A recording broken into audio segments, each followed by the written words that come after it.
أهلا بيكم. هنتكلم النهاردة عن واحد من أقوى العطور اللي ممكن نستخدمها في فصل الصيف. عطر هوس من شركة العصاصي. شركة العصاصي دي شركة عطور إماراتية، شركة عريقة، شركة عندها إصدارات كتير محترمة وقوية. والعطر اللي هنتكلم عنه النهاردة يعني نقدر نعتبره تقريبا واحد من أنجح وأقوى إصدارات الشركة. العطر ده عطر يعني من أنسب العطور اللي ممكن نستخدمها في فصل الصيف، ومن أنسب العطور اللي ممكن يستخدمها الشباب في سن من 20 ل 30 سنة. هنتكلم عن العطر، عن البرزنتيشن بتاعه، بيجي ازاي العطر نفسه، ايه اللي بتشمه لما بتستخدم العطر، مين يقدر يستخدم العطر ده والسن الأفضل لاستخدامه، الفصل والوقت الأفضل للاستخدام. ونتكلم في النهاية عن سعر العطر وتقييم نهائي ونصيحة نقدر نشتريه ولا لا. فخلونا نبدأ نتكلم كما اعتدنا يعني عن البرزنتيشن. العطر ده بيجي ازاي؟ زي ما انتم شايفين العطر بيجي في البوكس اللي قدامنا، بوكس بسيط مكتوب عليه باللغة العربية في واجهة العلبة هوس باللغة العربية، وهوس باللغة الإنجليزية، هوس فور هيم. الحجم العطر 100 ملي. تركيز العطر اودو بارفان. احنا اتكلمنا قبل كده عن تركيزات العطور، بتبدأ من اودو كولون، بعدين اودو تواليت، بعدين اودو بارفان، بعدين بارفان، بعدين اكستريدو بارفان. لما يتكلم عن عطر صيفي فتركيز اودو بارفان ده تركيز كويس جدا. العطر يمكن استخدامه في فصل الصيف يعني. العلبة بسيطة ولكن شكلها شيك، لونها اسود زي ما انتم شايفين. خلفية العطر مكتوب عليه تفاصيل عن العطر ومكوناته، تمام. اسم الشركة مكتوب برضو على اعلى العبوة. اسفل العبوة مكتوب عليه يعني بلد الصنع والباتش. الباتش هنا اللي بنراجعه باتش فبراير 2023، يعني ده باتش قريب قوي. ودي تبقى فرصة برضو نتكلم عن العطر ده ونشوف الأداء لسه قوي ولا لأ. الباتشات الجديدة أداءها عامل إيه. فالباتش ده باتش جديد، كان عندي قبل كده باتش قديم واستخدمناه لفترات طويلة، لكن ده باتش جديد هنشوف برضو أداؤه عامل إيه. والباركود قدامنا، تمام. فالعلبة علبة بسيطة ولكن شكلها لطيف. الازازه نفسها يعني بعد ما شفنا العلبه نشوف الازازه نفسها. الازازه مميزه جدا، يعني الازازه دي من اكتر زجاجات العطور المميزه اللي اقتنيتها يعني، وموجوده في الكوليكشن بتاعي. التصميم بتاعها مختلف. شكل الازازه مميز، مش زجاجات العطور المربعه او المدوره. يعني الازازه هنا ليها شكل مميز كده. والغطا بتاعها كمان شكله مميز جدا. غطا تقيل، غطا تحسه غطا معدني تقيل.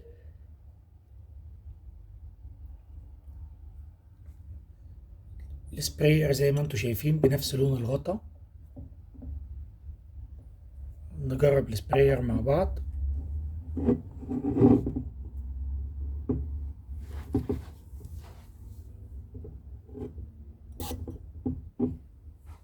سبراير قوي.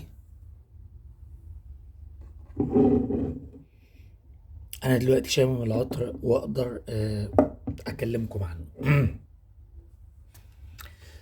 الافتتاحية اول ما بترش العطر بتشم ايه؟ الافتتاحية دي اول ما بترش العطر بتشم حمضيات ليمون مع برجموت،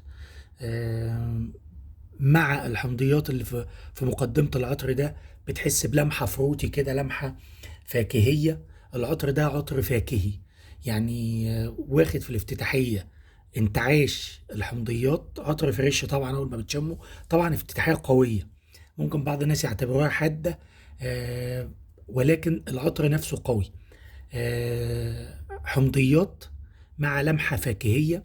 اللمحة الفاكهية اللي شمامها دلوقتي ممكن يكون سببها التفاح الأخضر الموجود في مقدمة العطر. لمحة سويتنس بسيطة من السينامون. السينامون هنا مش قوي يعني. أنا استخدمت عطر نجدية من لطافة قبل كده. نجدية من لطافة السينامون فيه اللي هو نوتة القرفة اقوى شوية من هنا. هنا السينامون مش قوي، في لمحة سويتنس بسيطة بسبب السينامون. آه، ولكن اللي يطغى الحمضيات، اللي يطغى الفاكهية بتاع التفاح الأخضر. ومن نوتات قلب العطر بيبدأ يظهر معاك، يدخل على الافتتاحية كده من قلب العطر نوتات برضو فاكهية، نوتات فلورال جاية من زهر البرتقال، جاية من نوتة البلم البرقوق. العطر هنا فيه نوتة تحسها مميزة قوي، نوتة البرقوق، نوتة فاكهية قوية. دي ملحوظة أكتر من التفاح الأخضر. فالنوتات الفاكهية هنا سببها البلام اللي جاي من قلب العطر، البرقوق اللي جاي من قلب العطر، مع التفاح الأخضر البسيط الموجود في مقدمة العطر، لمحة فلورال بسيطة من زهر البرتقال، لمحة سويتنس من السينامون أو القرفة، الفريشنس والانتعاش جاي من السيترس، الحمضيات اللي في المقدمة اللي هي الليمون والبرجموت. مع من قلب العطر بيبدأ يظهر عندك النوتات المائية. النوتات المائية النوتات المائية دي اللي تحسسك انك واقف على البحر، تحسسك انك شامم ريحة البحر، او شامم ريحة المية. العطر هنا عطر منعش. النوتات المائية اللي فيه دي خلت الناس تقول ان العطر ده محاكي لانفيكتوس اكوا. ودي نقطة يعني الكلام فيها يطول، لان عطر انفيكتوس اكوا صدر سنة 2016، عطر هوس من رصاصي صدر سنة 2015. وبالتالي يعني هوس اسبق في الصدور من انفيكتوس اكوا. ولكن يعني في نقطة برضو عايز أأكدها، انفيكتوس الأصلي مش انفيكتوس أكوا، انفيكتوس كعطر صدر سنة 2013.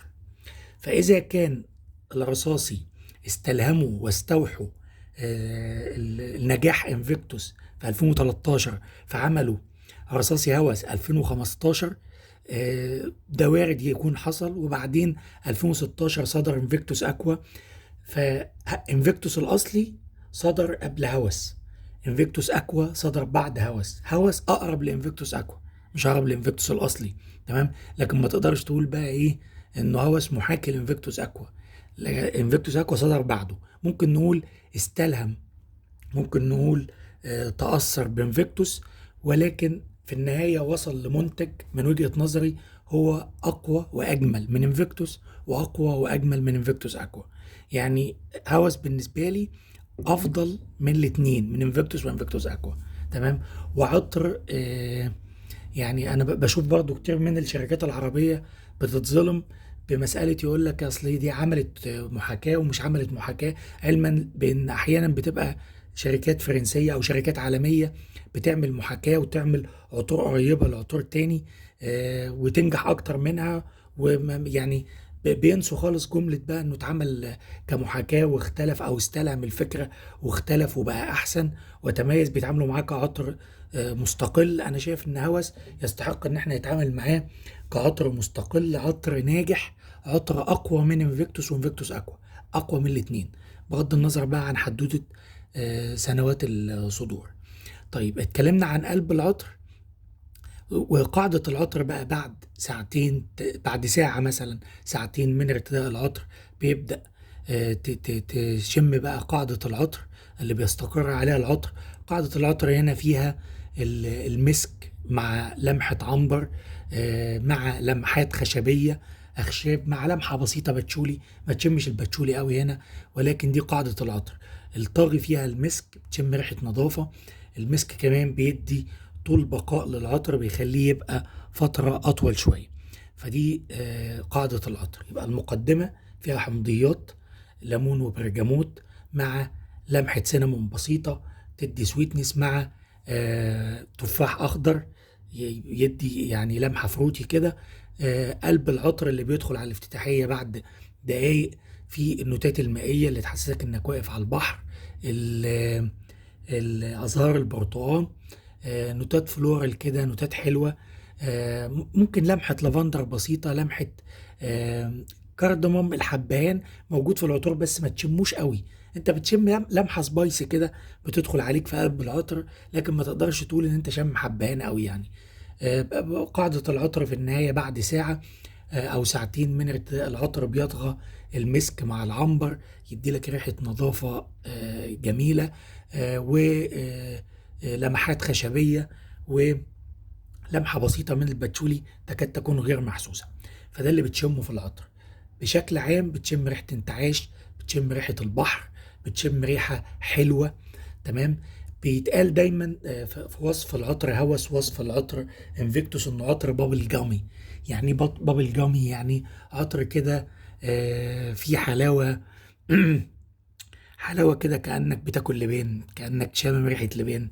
حلاوة كده يعني مميزة، بتخلي الناس أحيانا تقول إن العطر ده عطر صناعي. صناعي هنا مش مقصود بيها إن النوتات صناعية منفرة. صناعي هنا يمكن مقصود بيها إن في ريحة بتشمها فيه مش موجودة في الطبيعة، بتحس إنها صناعية شوية. الريحة البابل جامي اللي بكلمكم عنها كأنك شامم لبان حلو، كأنك شامم ريحة حلوة مش بتشمها في الطبيعة، في الأزهار مثلا. في البحر بس. يعني في حاجة إضافية، في نوتة إضافية هنا في عطر هوس، ودي موجودة في انفيكتوس برضو، بتخلي بعض الناس تقول عليها نوتة صناعية، ولكن مش المقصود بالصناعية هنا صناعية إنها نوتة منفرة. تمام. لكن لأن العطر بابل جامي في الحتة دي، فالناس ممكن توصفه إنه إيه، إنه سنسيتك شوية. طيب نتكلم بقى عن الأداء. في بلادنا العربية وفي تجربتي مع مراجعات العطور بلاقي يعني أكتر حاجة بتهم الناس في مراجعة العطر مسألة الأداء دي يعني. ومسألة الأداء دي بيحصل فيها كتير من اللغط. الناس دايما بتبقى عايزة عطر نووي. العطور النووية دي يعني في عطور طبعا أدائها نووي وبتستمر بالأيام وبالأسابيع، بس مش كل العطور معمولة علشان تبقى كده يعني. ناخد بالنا بس، نحد من توقعاتنا شوية. مش هتجيب مش كل العطور اللي ممكن تستخدمها بتبقى معمولة علشان كده، علشان ما تخنقش نفسك وتخنق اللي حواليك حتى. احنا هنا بنتكلم على عطر صيفي في النهاية. فعطر هوس بالنسبة لعطر صيفي أداؤه ممتاز جدا. ثبات على الجلد على الجسم من 8 ساعات، يعني يتفوق على يزيد عن 8 ساعات كمان. انا هنا بتكلم على باتش فبراير 2023، ده الباتش اللي استخدمته. كان عندي باتش قديم اداؤه كان اقوى من كده، كان ممكن يوصل ل 10 ساعات و12 ساعة على الجسم.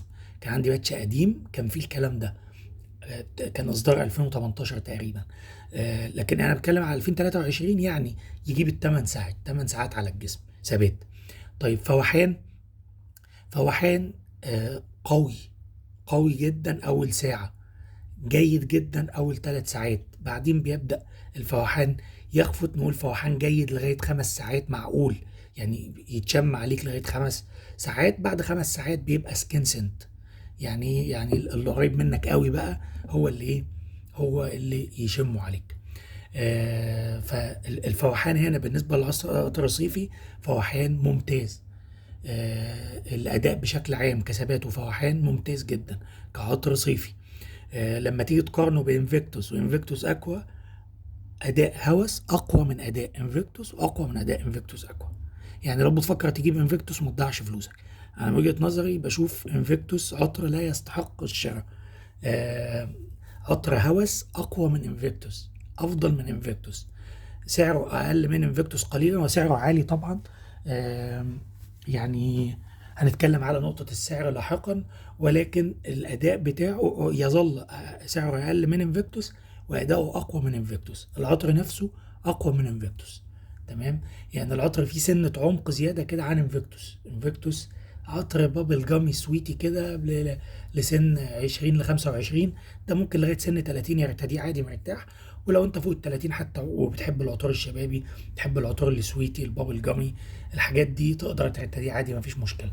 انا بتكلم على السن اللي يمشي معاه اكتر، السن اللي بتكلم فيه يمشي مع من سن 20 ل 25 سنه، 20 ل 30 سنه. فوق ال 30 سنه لو انت عايز عطر شبابي، عطر يعلن عن نفسه كده، عطر حلو، بس يكون ذوقك ماشي عليه يعني، في مناسبة ماشية عليه تقدر ترتديه. طيب العطر ده يعني الرجاله اكتر ولا الستات اكتر ولا يونيسكس؟ عطر رجالي طبعا. يعني الشركه كاتبه هاوس فور هيم، عطر رجالي، ولكن العطر ده الستات بتحبه. العطر ده يعني صعب تلاقي ست ما تحبوش مثلا او ما تتقبلوش. يمكن النوتات الفاكهيه اللي فيه مع الحس البابل جامي اللي قلنا عليه مع النوتات المنعشه والحلوه تخلي العطر ده الستات تحبه. عطر من اكتر العطور اللي ممكن تتجامل عليها من ستات. هو عطر كمان نقدر نقول عليه عطر ماس ابيلينج. عطر اغلب الناس ما تنفرش منه، اغلب الناس تتقبله، اغلب الناس تقول لك ايه الريحه الحلوه دي. فعطر ماس ابيلينج يعني يسعد الناس كده لما تشمه. يعني عطر ما فيهوش حاجه منفره، ما فيهوش حاجه تخلي حد يقول لك لا ده العطر ده مش حلو. آم، فدي حاجه تخلي العطر، وعطر رجالي وكل حاجه، لو ست عايزه تستخدمه مفيش مشكله. عايز اقول لكم تصنيف العطور رجاله وستات ده يعني تصنيف حديث شويه. زمان كانت العطور بتنزل لكل الناس، اللي يحب عطر يستخدمه، اللي يحب عطر يستمتع بيه. فلو في ست بتحب العطر ده وحابه تستخدمه مفيش مشكله ابدا. وانت كراجل لما تشمه على حد يعني مش هتقول لا مش ماشي قوي مع ست. لا، العطر سويتي بابل جامي عطر حلو يمشي لاي حد. الشركه مطلعاه كعطر رجالي، وهو طبعا انسب للرجاله من وجهه نظري، ولكن من وجهه نظري عطر ينفع اي حد يستخدمه. طيب عيوب العطر ده انا عايز اقول العيوب بسرعه. لو انت حد بتحب العطور العميقه، عطر يعني تقليدي معتاد، عطر حلو لكل الناس، شبابي قوي. لو انت بتحب العطور العميقه، بتحب العطور المميزه قوي، ده مش نوعيه العطر المميز قوي العميق. لو انت حد الناس يعني اللي قدام في مجال العطور هيبقوا عارفين انا بتكلم في ايه. احيانا بعد ما بتجرب 30 40 عطر كده بيبقى مش اي عطر يملى دماغك، عايز عطر عميق، عطر فيه تحدي كده. ده عطر ما فيهوش تحدي، ده عطر سهل. العطور اللي عايز تشم ريحه حلوه ده عطر سهل. فانت لو انت حد من هواة العطور المعقده كده، ممكن عطر زي ده ما يملاش دماغك، ما يستهوكش، تحس انه ممل. بس الكلام ده لمين؟ للناس اللي يعني ايه، الناس اللي في مجال العطور من زمان شموا عطور كتير، ما عايزين حاجات فيها تحديات، يحبوا العطور المميزة قوي. لا، عطر هوس مش عطر ما فيهوش تحدي، عطر كل الناس تحبه، كل الناس تتقبله. عطر حد بيدور على عطر المجاملة، عطر يعجب كل الناس. عطر عايز تخرج مع خطيبتك بالنهار او بالليل وتشم عليك ريحة حلوة، عايز عطر فوحانه حلو، عطر ينفع في استخدامه يستخدم في فصل الصيف ويسد معاك شوية. ده عطر هوس اللي بنتكلم عليه. بالنسبة لنقطة السعر، السعر هنا غالي شوية، ولكن العطر يستحق الحقيقة. العطر ده ممكن تجيبه في حدود من 30 ل 40 دولار لغاية 50 دولار. يعني تقدر تشتري العطر ده لغاية 50 دولار مفيش مشكلة. يشفع له علشان نقطة السعر ده أداؤه والعطر نفسه يعني أعلى شوية من العطر تاني زي عطر نجدية من لطافة مثلا. من وجهة نظري لو أنت عايز نفس العطر ولكن بتكلفة أقل، عطر نجدية بديل مناسب جدا. يعني لو أنت حد اون بادجت وعايز يعني إيه، عايز تجيب حاجة مثلا بدل ما تدفع يعني 1000 جنيه مثلا أو 1500 جنيه، تدفع من 300 ل 500 جنيه وتاخد يعني 90% من هوس. هات نجدية من لطافة، بشوفه بديل مناسب جدا، ونجدية ممتاز مناسب جدا. اقل منه شويه في الاداء، اقل منه شويه في النقاء ويعني في لمحه سويتنس زايده عن ده، بس يعني اقل. هنعمل مقارنه بعدين مفصله بين العطرين، ولكن لو انت يعني في الميزانيه هات نجدة من لطافه ويغنيك، يغنيك. لو انت عايز تجيب انفيكتوس، محدش يجيب انفيكتوس. انفيكتوس مش عطر لا يستحق انك تصرف عليه فلوسك في وجود هوس من رصاصي. لو عايز تجيب انفيكتوس وعايز تدفع فلوس، فهوس هتدفع فلوس اقل وتاخد اداء وجوده افضل وعطر عظيم. العطر ده يعني شهرته دلوقتي عالميه، ناس عارفينه في العالم كله، فبتدفع فيه من 30 ل 50 دولار. كويس جدا. تقييمي النهائي ليه لو اديله رقم من 10، انا هديله 8.5 من 10. بعتبره عطر ممتاز في الكاتيجوري بتاعه، وممتاز للفئة اللي تقدر تشتريه. نصيحتي النهائية للشراء لو انت شاب بتحب انفيكتوس، بتحب خط انفيكتوس، وكلنا يعني عارفين انفيكتوس، او مش هنقول كل، اغلب المهتمين بالعطور عارفين هو ايه انفيكتوس. في بعض الناس بتشوفه عطر ممل ورتيب وبابل جامي وحلو زيادة عن اللزوم، خلاص يبقى ده مش ليك، لا هو ولا هوس، لان هو جزء كبير فيه من انفيكتوس، هو طبعا اعمق شويه من انفيكتوس ولكن يظل واخد الاجواء بتاع انفيكتوس. فلو انت شايف انفيكتوس مش قد كده وممل ما يملاش دماغك، خلاص يبقى هوس مش ليك. لو انت بتحب انفيكتوس وبتحب اللاين بتاعه، تمام، عايز عطر شبابي، عطر منعش، عطر للصيف، عطر يعجب اغلب الناس، عطر تاخد عليه مجاملات يعجب الستات، فعطر هوس خيار ممتاز جدا. ده كان تقييم النهارده لعطر هوس، اتمنى اكون افدتكم، يومكم جميل.